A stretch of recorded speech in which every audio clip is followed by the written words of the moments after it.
The livestream and trailer for Luna 4 in Genshin Impact dropped a few days ago, so let's talk about what was spoken about. Starting with characters that we are expecting to come into play. First of all, Columbina. Yes, you heard me correctly, Columbina is going to be playable in Luna 4, a hydrocatalyst specialist in support of Luna reactions and buffing Nodcry characters. Just like in Luna 3, we saw her walking and jumping animations are unique and beautiful, just as we expect for the moon goddess herself. We were also informed that she would be able to trigger lunar reactions all on her own. You will not need a second Nodcry character to pull off the reaction. Not only this, but when a character has fallen within your party whilst in Nodcry, she will instantly bring them back to life. No need for all those eggs and steaks when you accidentally kill off your Bennett. Zibai, the Moon Adeptus. This character is nothing short of beautiful, and I cannot wait to pull for her. She has a bunch of moon symbolism over her clothing and accessories, and she looks very elegant even when she's fighting. However, when it comes to her design, I wish she had more horse imagery. Why doesn't she have horse ears or tail or even pictures over her clothes? It's a little odd given that she is based on a horse. The only thing that nods to the fact that she's based on a horse is her shoes, but I would say that they also need a little bit of work. She also has a cool ability that reacts at night. She can gain elemental energy at night, recharging her burst without having to fight. Iluga, a Lightkeeper and 4-star character from Nodcry who understands the Wild Hunt's language and seems to be one of the main focuses for Luna 4's Archon quest. Iluga is a 4-star Geopolar Arm user also coming to version 6.3, focusing on enhancing Luna Crystallize reaction and buffing Geo damage through Elemental Mastery.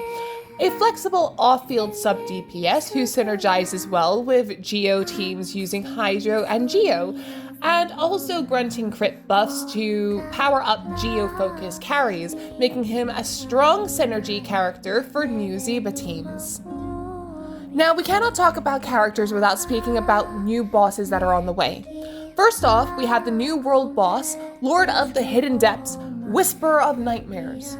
A Wild Hunt variant with electro abilities, and Zibai uses the boss materials from this enemy, so if you're preparing Zibai, you might need to farm this boss right after its release with the new Luna 4 update. And then we have the Toadface himself, the Doctor. The Doctor will be a new weekly boss, and our dear Moon Goddess will use the boss drops to level up her talents, and he will be tough. You thought fighting Arlecchino was bad enough? Wait until you fight against him. He is difficult, and he can bend reality to his will, as well as rewind time to heal himself. This is rough, but if we are careful and watch his movements, we should be able to beat him. His design reminds me of an angel for some reason. You know, like a biblically accurate angel. I can't put my finger on why, it just does, and wow, do I love this.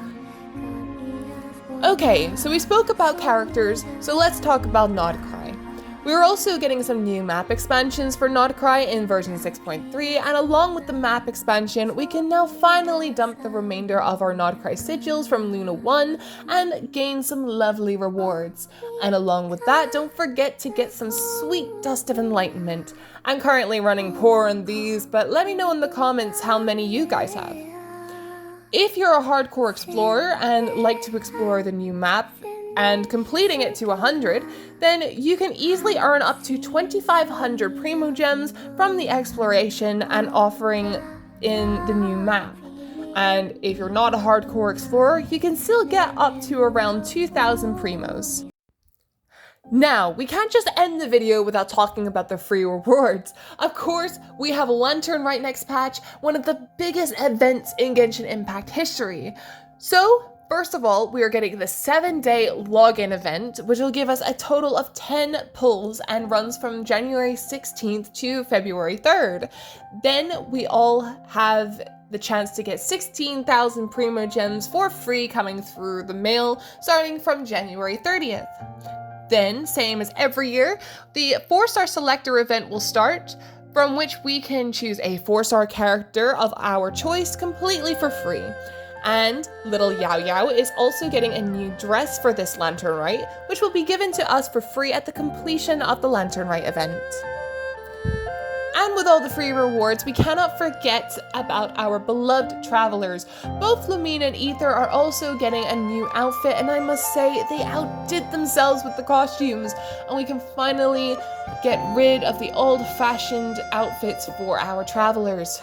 Speaking of costumes, our beloved Hydro Dragon, Monsieur Nuvolette, is also getting a new costume during the Lantern Rite event, but it is going to be a paid one.